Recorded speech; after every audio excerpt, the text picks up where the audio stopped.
everybody, and welcome to another ASMR video here on the channel.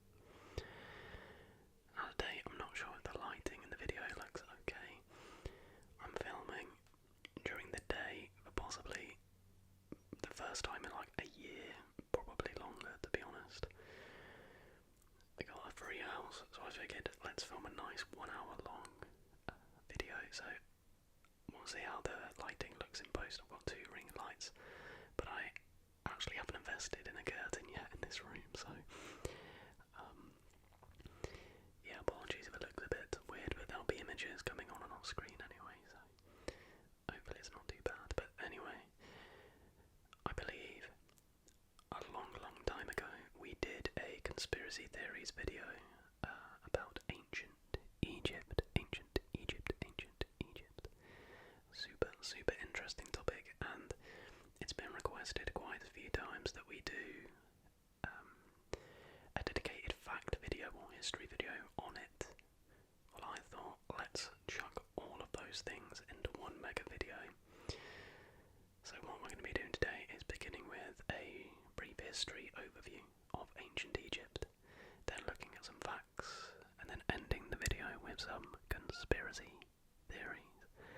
So that is the plan for tonight's video. Hopefully you enjoy. If you could leave a like on the video already, that would be amazing, as obviously the 1 hour videos take longer to research and film and edit, and one like is one prayer for me because I have to have the window shut and it's like 30 degrees, so I'm probably going to be a hot, sweaty mess by the end of this video, but the game's the game. But yeah, if you could leave a like, that would be lovely. But let's get on with taking a dive into ancient Egypt. Ancient Egypt was the preeminent civilization in the Mediterranean world for almost 30 centuries, from its unification around 3100 BC to its conquest by Alexander the Great in 332 BC. From the Great Pyramids of the Old Kingdom through the military conquests of the New Kingdom, Egypt's majesty has long entranced archaeologists and historians and created a vibrant field of study all its own: Egyptology.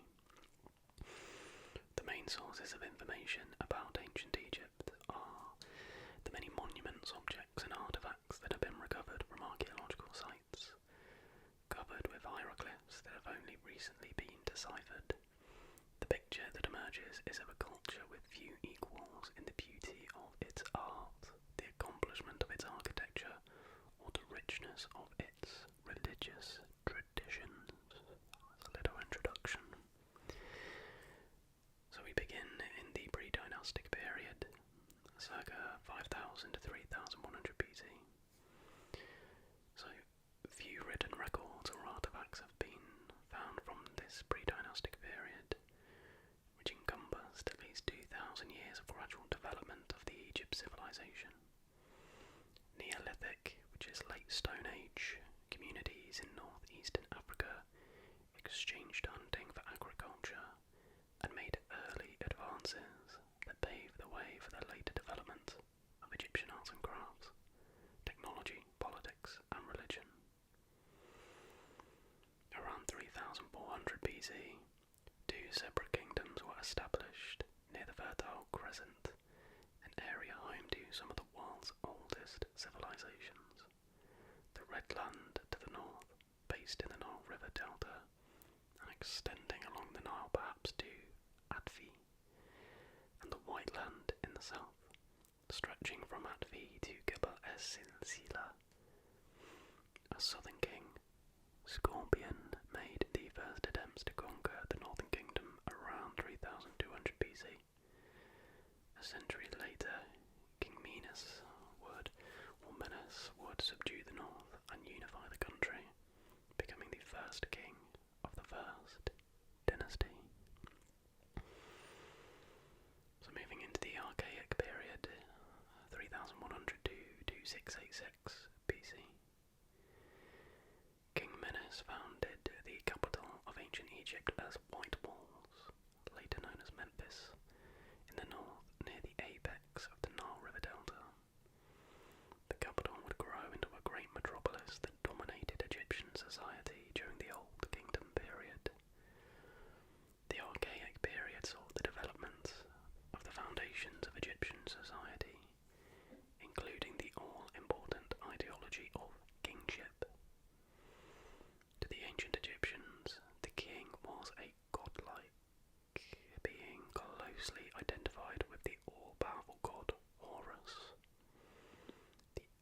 earliest known hieroglyphic writing also dates to this period.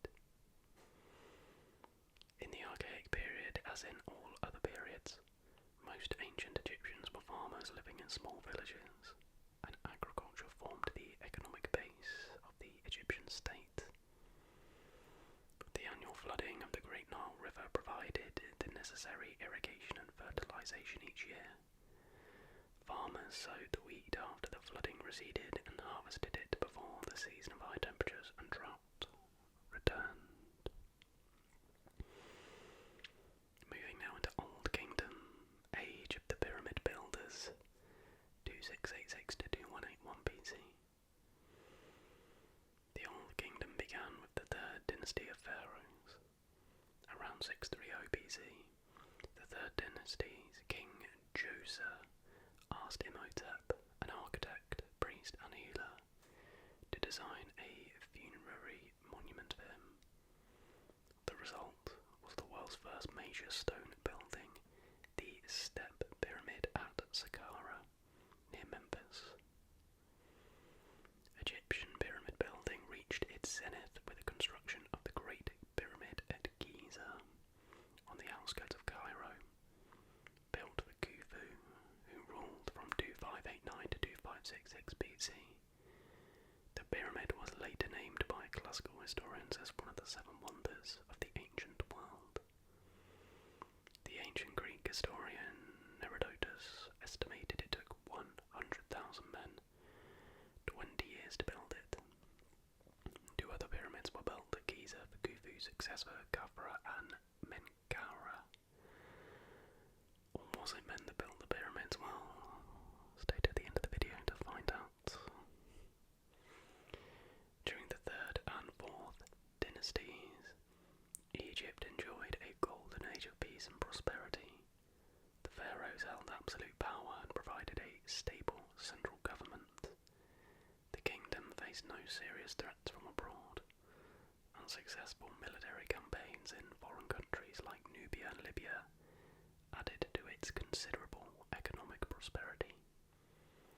Over the course of the 5th and 6th dynasties, the king's wealth was steadily depleted, partially due to the huge expense of pyramid building, and his absolute power faltered in the face of the growing influence of the nobility and the priesthood that grew up around the sun god Ra. After the death of the 6th dynasty's king Bebi II, who ruled for some 94 years, the Old Kingdom period ended in chaos. That takes us into the First Intermediate period, 12181 to 2055 BC. On the heels of the Old Kingdom's collapse, the 7th and 8th dynasties consisted of a rapid succession of Memphis-based rulers until about 2160 BC, when the central authority completely dissolved, leading to civil war between provincial governors. This chaotic situation was intensified by Bedouin invasions and accompanied by famine and disease. From this era of conflict emerged two different kingdoms, a line of 17 rulers based in Heracleopolis ruled Middle Egypt between Memphis and Thebes, while another family of rulers arose in Thebes to challenge Heracleopolitan power.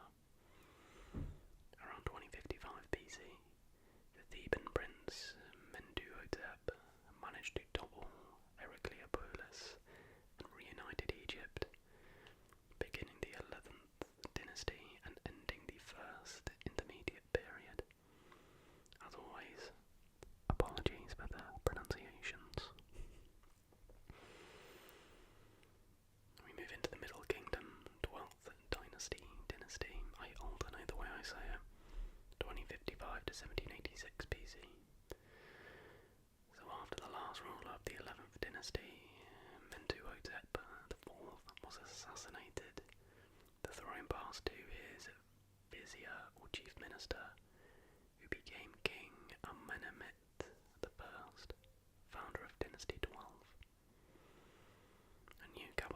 established at It-Doi, south of Memphis, while Thebes remained a great religious centre. During the Middle Kingdom, Egypt once again flourished as it had during the Old Kingdom. The 12th dynasty kings ensured the smooth succession of their line by making each successor co-regent, a custom that began with Amenemhet I.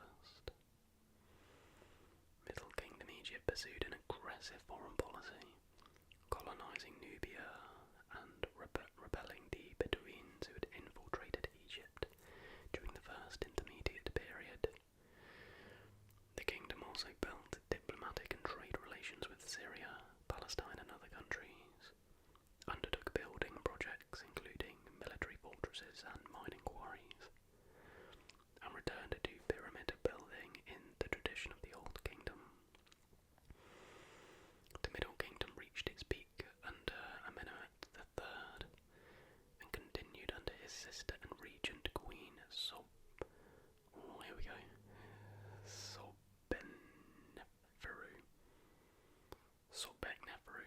Sobekneferu, Queen Sobekneferu, who was the first confirmed female ruler of Egypt and the last ruler of the 12th dynasty.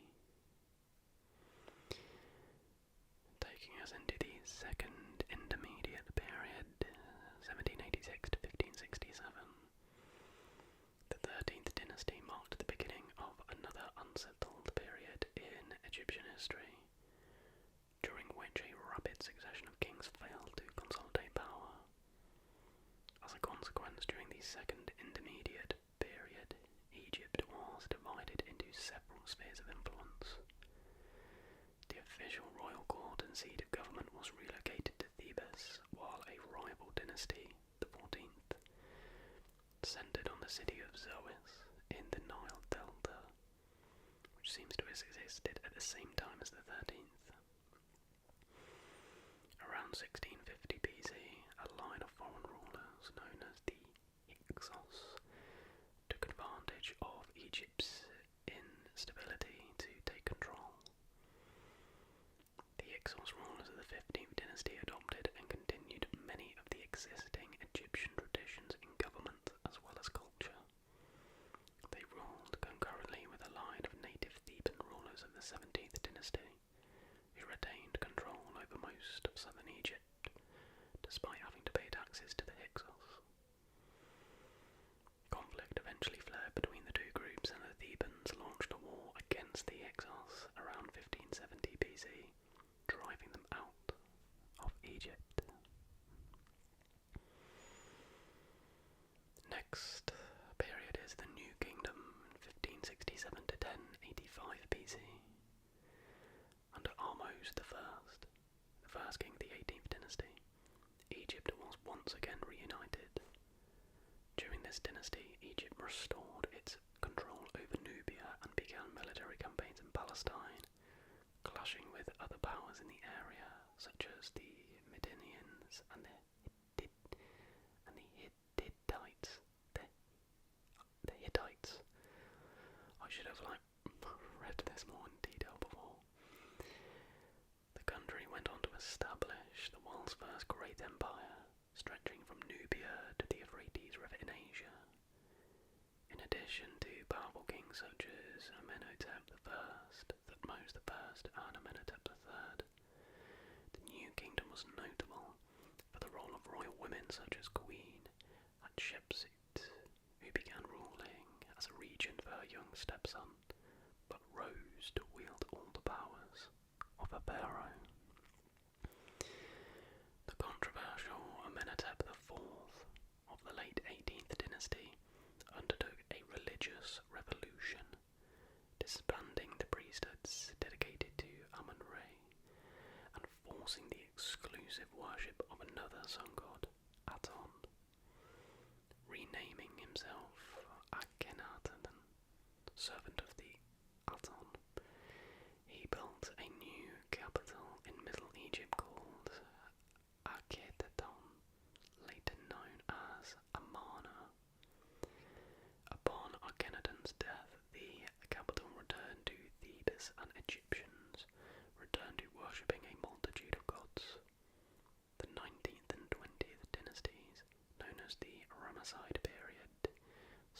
restoration of the weakened Egyptian empire and an impressive amount of building, including great temples and cities.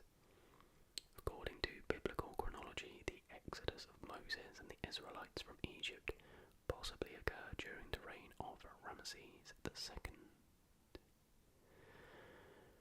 All of the New Kingdom rulers, with the exception of Akhenaten, will later rest in deep rock tombs, not pyramids, in the Valley of the Kings, a burial site on the west bank of the Nile opposite Thebes.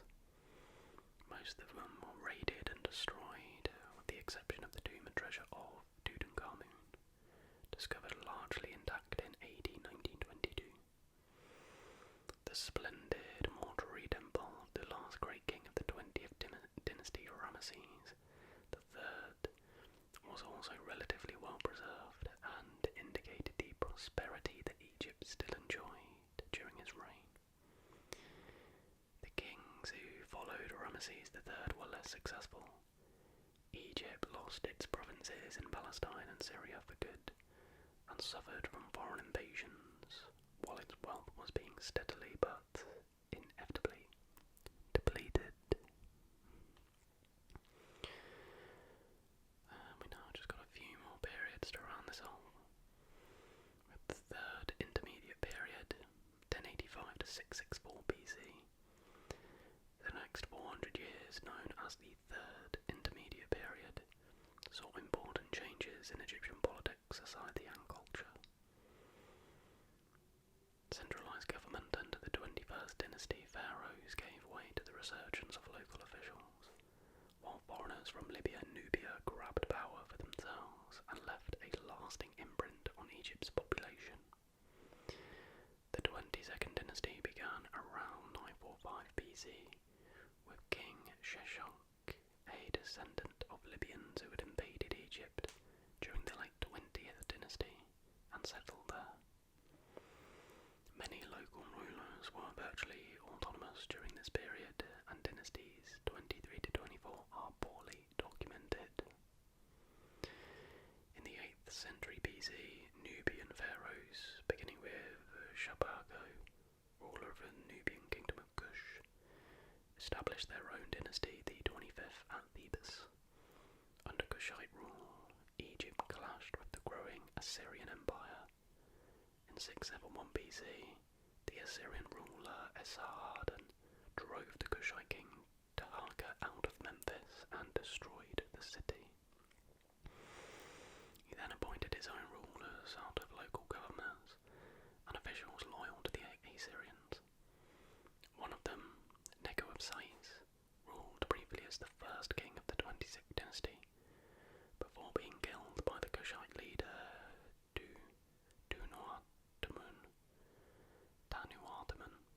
Tanuartaman in a final unsuccessful grab for power.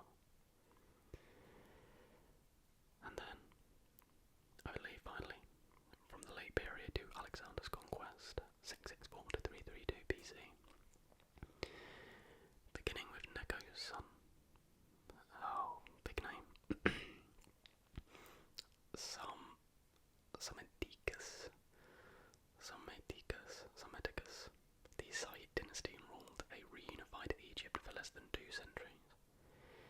In 525 BC, Cambyses, king of Persia, defeated Psammetichus III, the last Said king, at the Battle of Pelusium, and Egypt became part of the Persian Empire. Persian rulers such as Darius ruled the country largely under the same terms as native Egyptian kings. Darius supported Egypt's religious cults and undertook the building and restoration of its temples. The tyrannical rule of Xerxes sparked increased uprisings under him and his successors. One of these rebellions triumphed in 404 BC, beginning one last period of Egyptian independence under native rulers. In the mid-4th century BC, the Persians again attacked Egypt, reviving their empire under Artaxerxes III in 343 BC. And barely a decade later, in 332 BC, Alexander the Great of Macedonia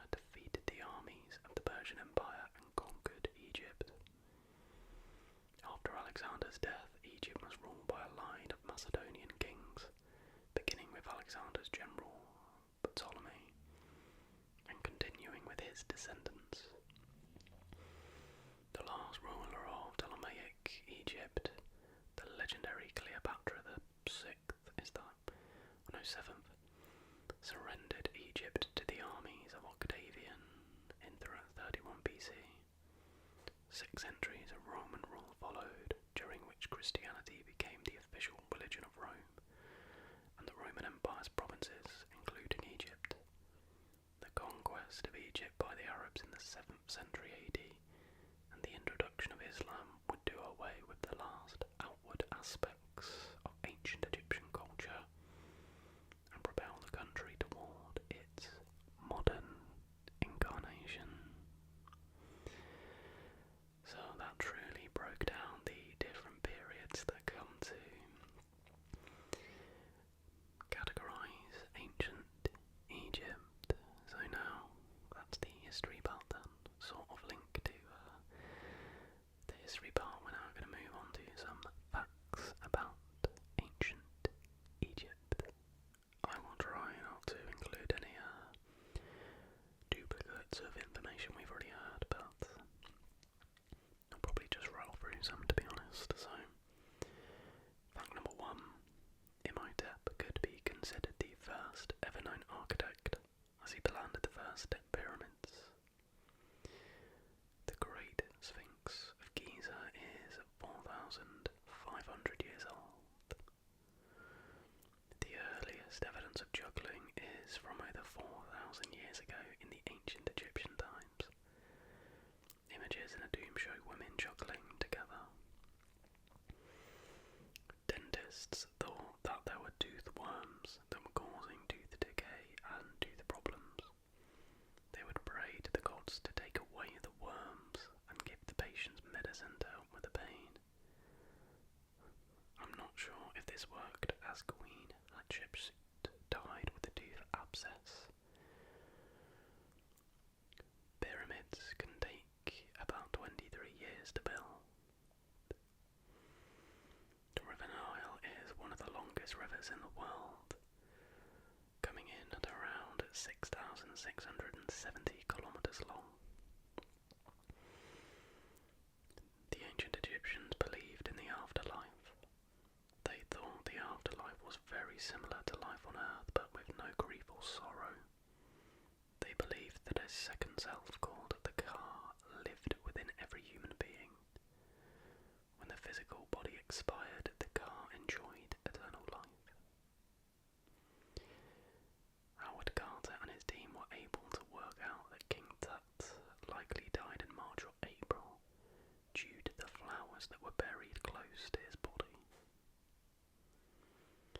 Glass was scarce and very expensive. Tomb raiders would melt it down to make new objects, and the theft couldn't be traced back to them. Artists wanted to paint realistically, so would paint faces in profile. They didn't use shading, so it was easier for the nose to look correct. It's also easier to identify a person if their face, arms and legs are in profile. An eye and shoulder would face the front though. This may be why people think ancient Egyptians walk in a certain way.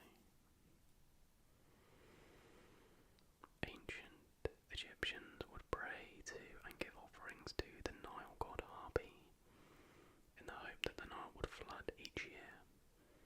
They didn't understand that the flood was really caused by heavy rain in the Ethiopian mountains, which caused the river to flood over the flat desert land in Egypt.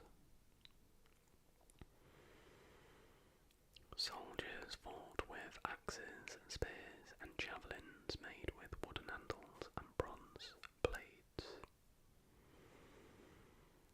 Mummies are wrapped in linen, but royalty also had golden bands wrapped all over them. All Egyptians wore linen clothing. Linen is probably the first ever textile. The method of how the flax plant was used to make linen is shown in tomb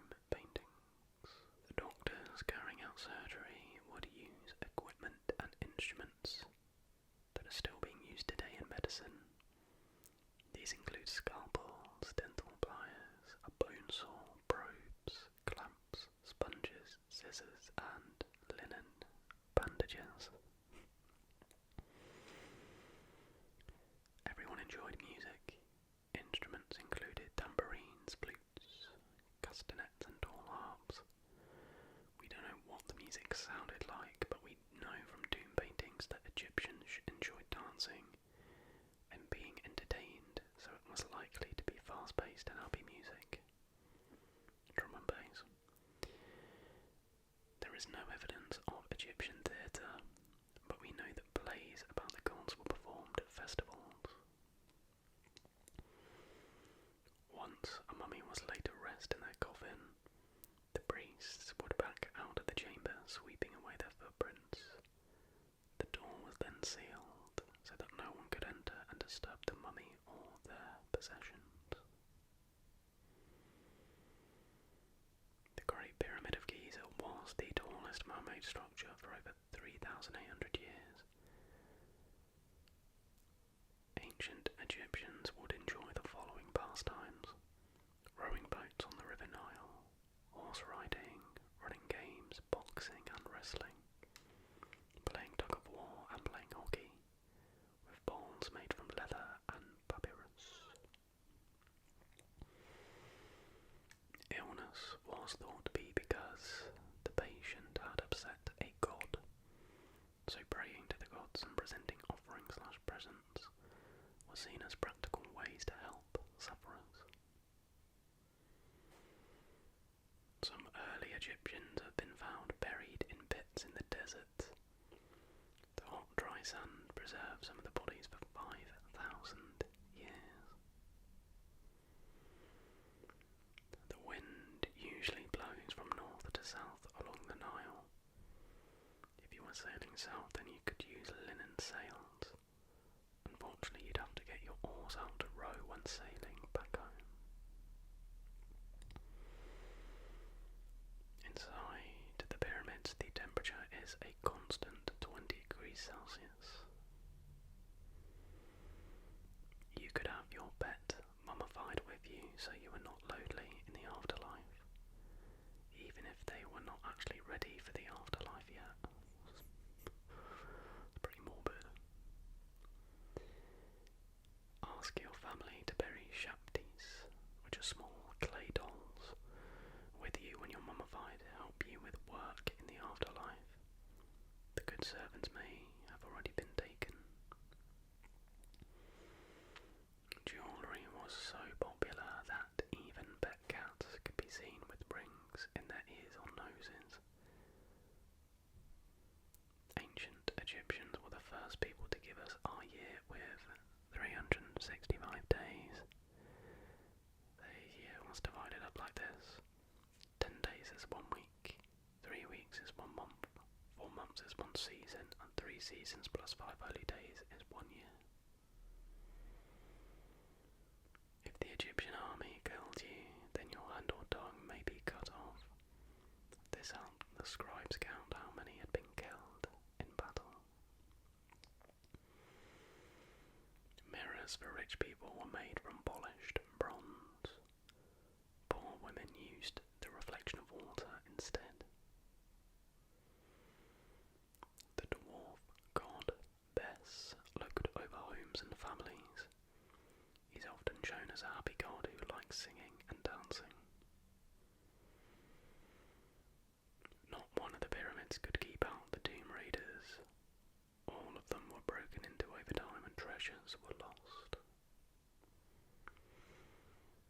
If you were in the army but didn't like the idea of fighting, then hope you were a charioteer. You would be controlling the 2 horses pulling the chariot, whilst a soldier used a bow and arrow from the back of the chariot. Bat's blood was given to anyone with an eye problem. They thought the bat's night vision would then be passed on to the patient. It's no surprise that there isn't evidence of this working.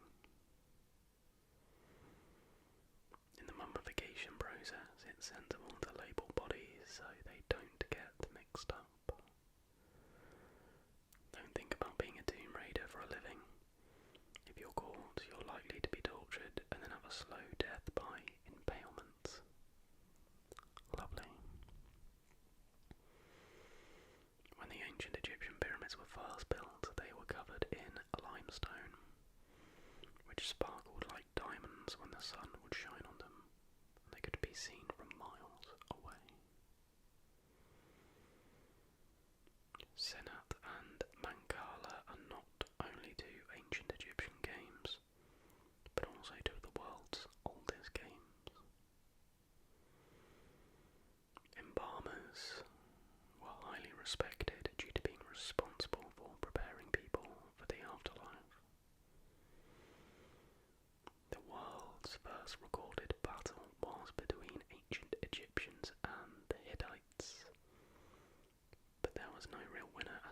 sides claimed victory.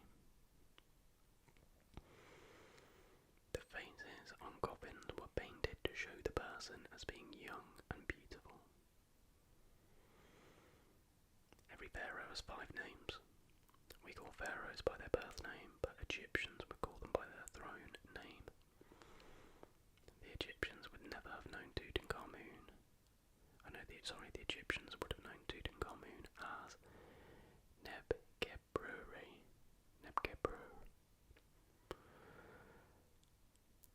The word obelisk comes from the Greek word for needle.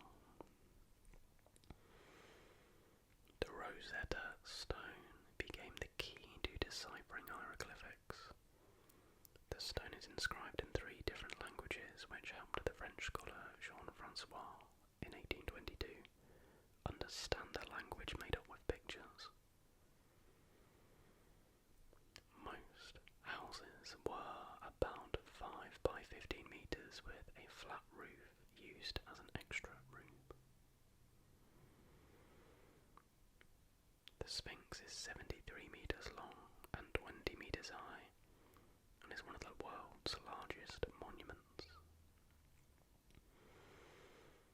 Eyes can be taken out of a mummy and replaced by stones or even onions. Children would often run around naked but still wore jewellery and amulets. Make sure there is a scarab beetle amulet in your linen wrappings as a mummy. It will help your guilty secret stay hidden during the weighing of the heart ceremony. If your heart is found to be heavier than the feather of truth, then you will not be allowed in the afterlife. Yeah, I remember that for Moon Night. Paint colours used to paint in the tombs were made from natural minerals. Black charcoal, red ochre, white powdered limestone, blue copper and cobalt, green malachite, and yellow iron dioxide. The Egyptian army was divided into 4 divisions with 5,000 men each. When the soldiers were on the move, they would make a camp with a moat around it, and then placed shields around it to make a protective wall. The priests sometimes wore leopard skins over their tunics. The head, paws and tail were often left on. If they weren't wearing the real thing, then sometimes they would have fabric painted or woven to look like leopard skin. Girls were often married by the age of 14. Families could arrange the marriage with girls having little choice. Egyptian explorers and traders were keen to get to Nubia, which means gold. Travel was dangerous, but this is how they brought expensive items such as gold, ebony, ivory, and even live panthers back to the pharaohs. Pyramid workers were buried in tombs close to the pyramid they were building with food and drink for the afterlife. Lipstick and blusher made from red ochre were used by women. Children would drink beer, as it was healthier than drinking the dirty Nile water. Don't get too excited though, as it was very lumpy and sometimes hard to drink. Many Egyptians saved linen throughout their lives to use as wrappings when they were mummified.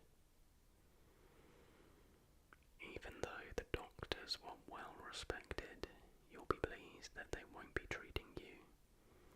Some of their supplies included animal poo, mouldy bread, dead mice, and lizard blood as medicines and dressings.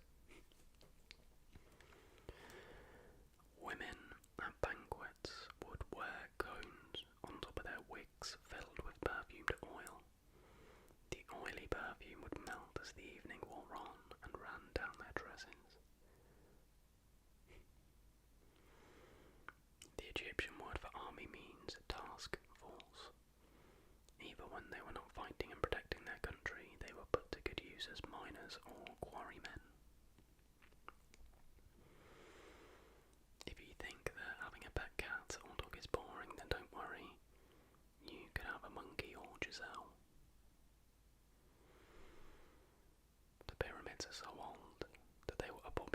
sight for the ancient Egyptians even back in King Tut's time. They were built 2,000 years before he was on the throne. The multi-talented Imhotep was the first to suggest that disease was a natural occurrence and not a punishment from the gods.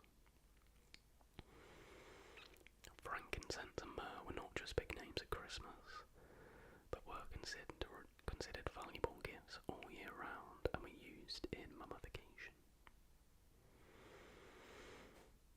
The mineral malachite was ground up and used as a green eyeshadow. Women had a skin regime and would use cleansing creams and body scrubs. When playing games, Egyptians didn't have dice, so they would use sticks that were rounded on one side and flat on the other. These were thrown and counted. The stones to build the pyramid weigh an average 2.5 tons each, more than the weight of a hippo. There isn't any rain in Egypt, so it was vital that the river Nile flooded to provide wet, fertile land so the farmers could farm. This land is called the Black Land due to the black silt that was left on the land after a flood. Because Egyptians shaved their heads and wore wigs, they thought the Greeks to be uncivilized with their long hair and beards. Artists painted men with darker skin to women to show their time working outside compared to the indoor work of women. Many believed in magic and wore charms and amulets to protect against evil or illness. There were love potions and spells for almost everything. Ordinary people ate bread and vegetables washed down by beer. Wealthier people enjoyed meats and fish, and nobility ate exotic animals such as antelope. Camels were hardly used in Egypt until Roman times. It's a myth that slaves were made to build the pyramids. A pharaoh would employ workers to build their tombs when they first came to power. Workers would volunteer and would be paid for their work. They would be provided with food so they stayed strong whilst they built. Ancient Egyptian farmers invented the plough pulled by cattle or men. This invention caught on around the world. Honey was used to sweeten food. Try this recipe to make sweets. Blend 200 grams of dates with water before adding cardamom, cinnamon and coarsely chopped walnuts to taste. Shape in the balls and coat in honey and ground almonds. A door was painted on the inside of a mummy sarcophagus so the spirit could leave to fly free. Tunics providing armour for Egyptian soldiers were made from metal scales or wrapped bands of leather. The main protection for a soldier was their shield. Ancient Egyptians measured time by using a sunball or a water clock. Jewellery was made from gold and silver with lapis lazuli and turquoise stone set in them. The bread was full of grit from the grinding querns, and studies of mummies show that it wore down their teeth.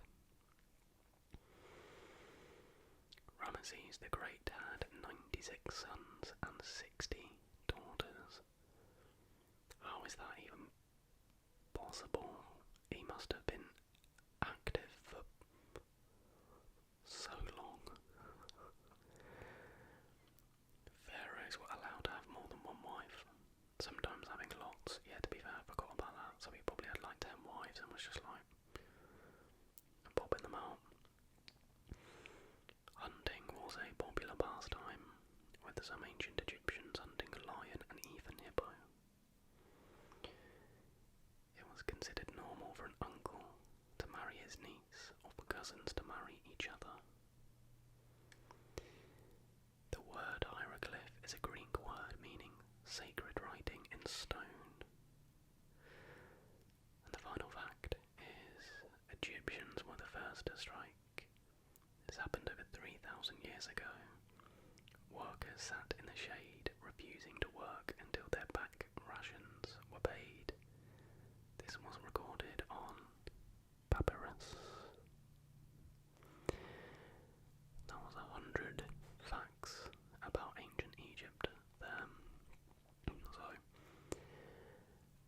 what we've done so far is taken a bit of a look into the chronology of ancient Egypt and some of the rulers, and then facts about their beliefs and their interests, etc. So we're all very well educated on ancient Egypt now.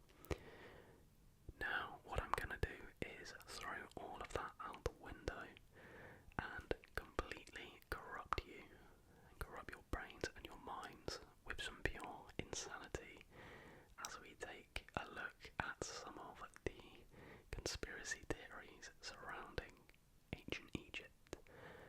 Let's get into them.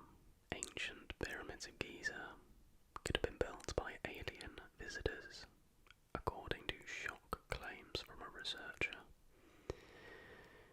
Conspiracy theorists have claimed for decades that construction of the ancient wonders were far beyond the means of the early Egyptians, so they must have had outside help. Researchers believe extraterrestrials left vital clues in the design of the pyramids, which prove it could not have been our ancestors who built the extraordinary feats of engineering. And the experts claim the truth lies behind one thing: the coordinates. The speed of light is 299,792,458 meters per second, and the geographic coordinates for the Great Pyramid are 29.9792458. However, humans could not measure the speed of light with this precision until 1950, thousands of years after the pyramids were built.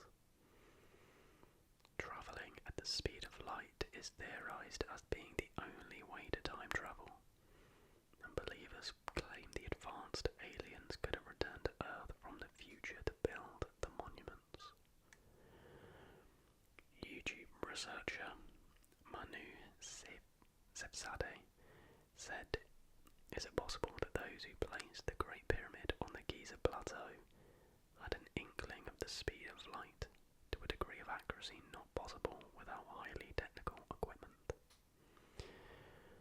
One of his followers said, "The speed of light in the metric system appears in the design and location of the Great Pyramid, when the decimal point is slid along the value.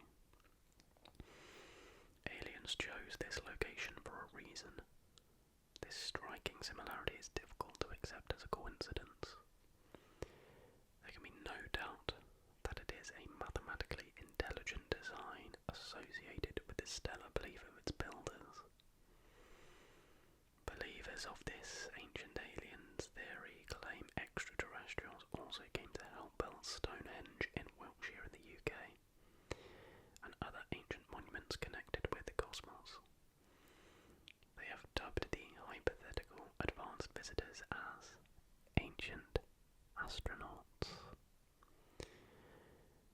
The theory suggests that they were mistaken for gods by our ancestors who depicted images of them in ancient artwork, which are now said to show pictures of aliens and flying saucers. They supposedly visited Earth thousands of years ago, studied different tribes, and were mistaken for gods. One conspiracy website, allsortsasmrbusiness.com, dedicates a whole section to the argument that aliens built the pyramids. The theory says, because two imaginary diagonal lines extend from the pyramids on either side of the Nile River Delta, the early Egyptians could not have known this when building them to be so accurate with their positioning. With their precise measurements and alignments with celestial bodies and magnetic north, it has been long argued that our ancestors around 4,600 years ago build the ancient pyramids of Giza. Interesting. Interesting. Now, moving on to this next one. That article just hinted at this, but we're going to take a little look at some of the rather suspicious hieroglyphs. If the article wants to load, and I'll be putting the images on the screen for you now. Conspiracy theorists have found proof of time travel once again, this time alleging that Egyptian hieroglyphs from 3,000 years ago show both a helicopter and plane in Pharaoh's temple. So, the images showcases the ancient hieroglyphs dating about 3,000 years and were found in Pharaoh Seti I's temple in Abydos in Egypt. Futuristic-looking spacecraft as well as a helicopter, some insects and a snake was said to have been spotted in the hieroglyphs. According to, this article says, crackpot conspiracy theorists believing time travel is behind the ancient scrolling. The so-called helicopter hieroglyphs are said to provide evidence of what Egyptians of the time must have seen, piling on further to the claims of extraterrestrial involvement in the building of the pyramids. According to those same conspiracy theorists, the aliens that brought the world to Stonehenge also put their heads together to prop up a couple of pyramids. Stephen Meara, chairman of Manchester's Association of Paranormal Investigation and Training, introduced the hieroglyphs to a conference of UFO believers. He said to an audience of adamant UFO believers, "Look, it has what looks like a rotor blade, and here is what looks like a rudder. I'm not saying that this is a helicopter, but it is worth considering. Why would they put these images in, and had they seen them?"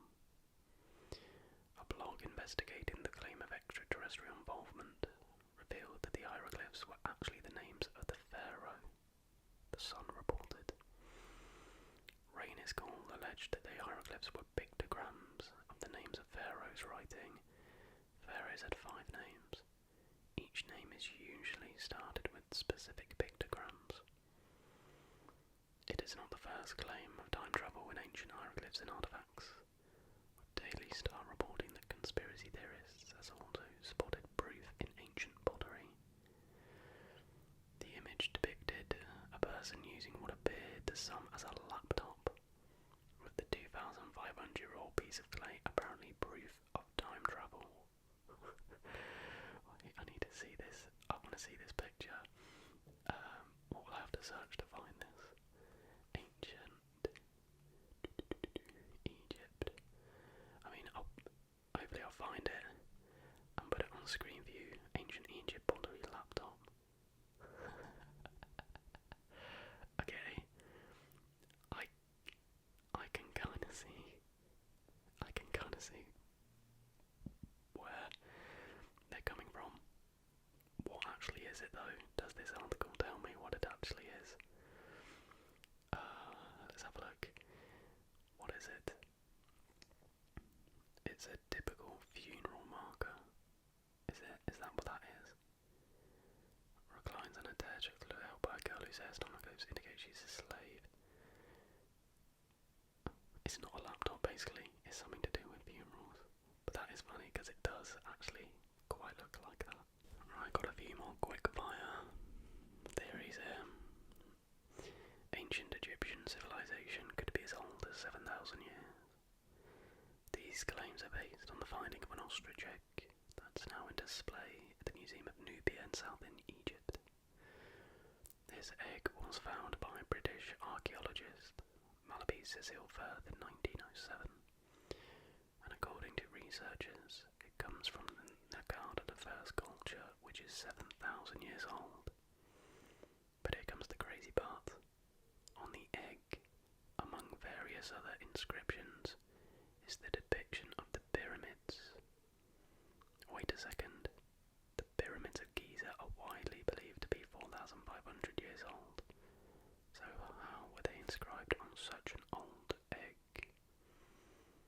history books might have been lying to us all along. You can see the pyramids on the egg at the far left of the photo. Mainstream Egyptologists are not on the same page though.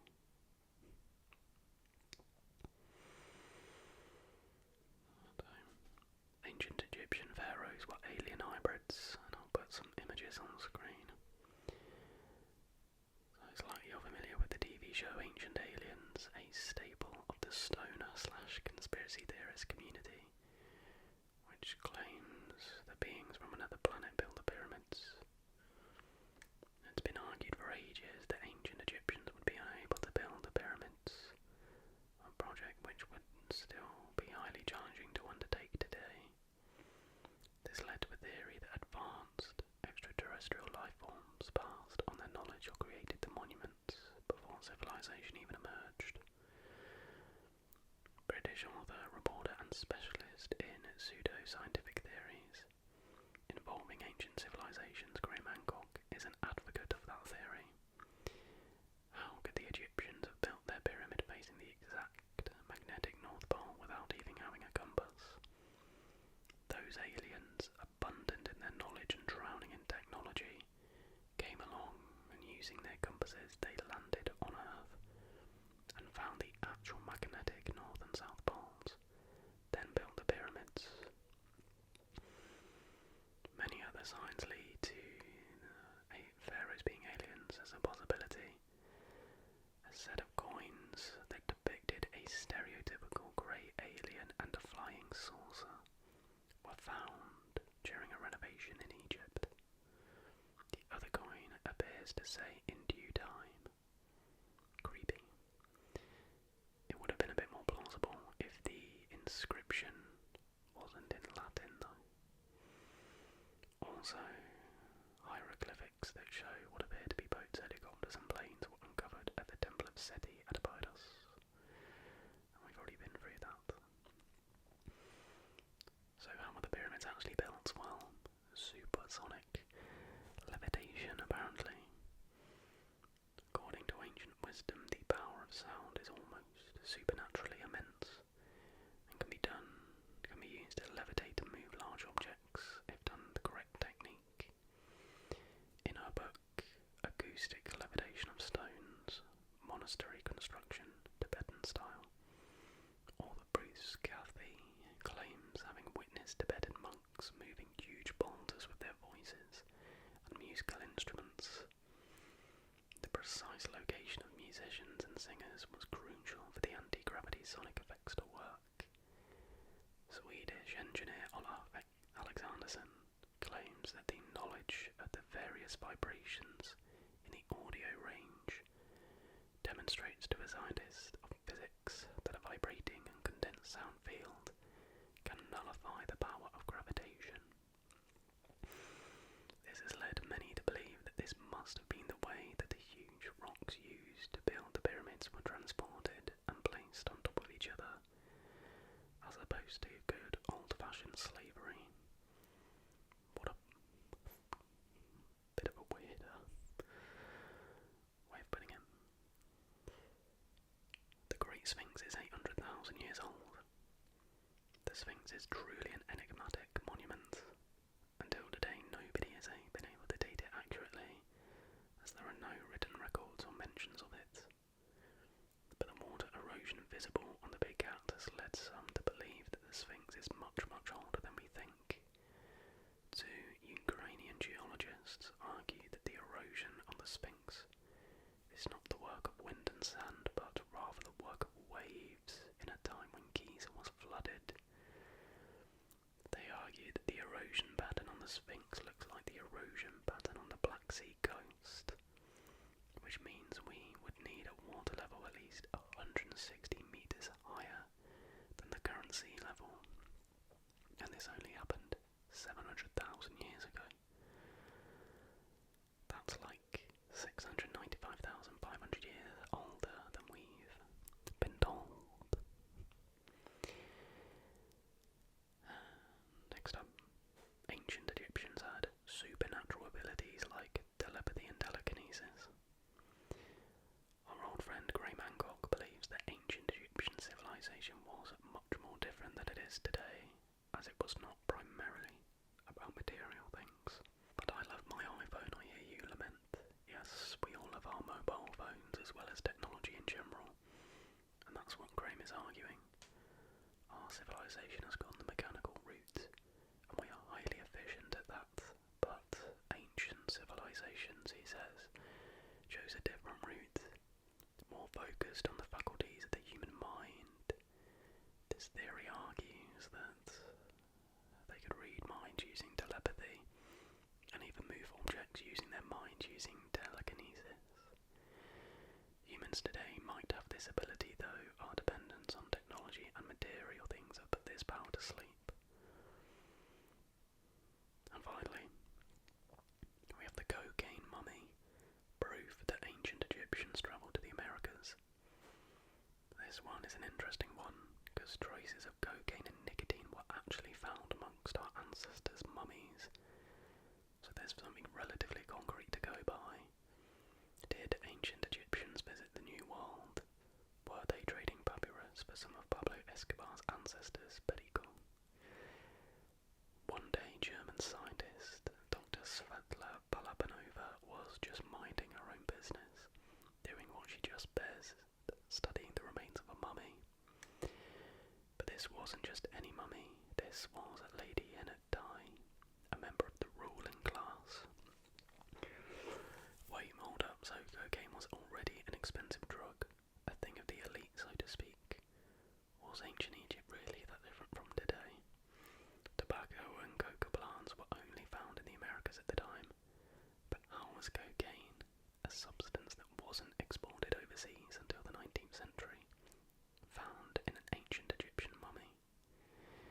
Did ancient Egyptians really travel to the New World 3,000 years ago? Were they trading their resources for nicotine and cocaine? So even our ancestors were tweaking. What a relief. A slightly odd place to end it, but that is it. That is brain-numbing conspiracy theories, although I have to say, if that actually is true about the pyramids, coordinates being the speed of light thing, I genuinely cannot explain that. It's too much of a good coincidence. It's too accurate to be a coincidence, but I imagine it's probably not even the case. But yeah, a nice sort of fun, light-hearted ending to the end of this deep dive into ancient Egypt. Definitely not to be taken seriously. So hopefully you have learned something new. Hopefully you found this interesting, entertaining, and as always, relaxing. I actually really enjoyed this format of just taking a topic and meshing that usually we do a history video or a facts video or a conspiracy theory video. It was quite fun to just sit down and just do all of them at once, so let me know if there are any other topics or time periods and stuff that you'd like to see a deep dive into. I feel like maybe Vikings could be a good one. Obviously there's not any conspiracy theories, but we could do history, facts, but then look at their beliefs and stuff.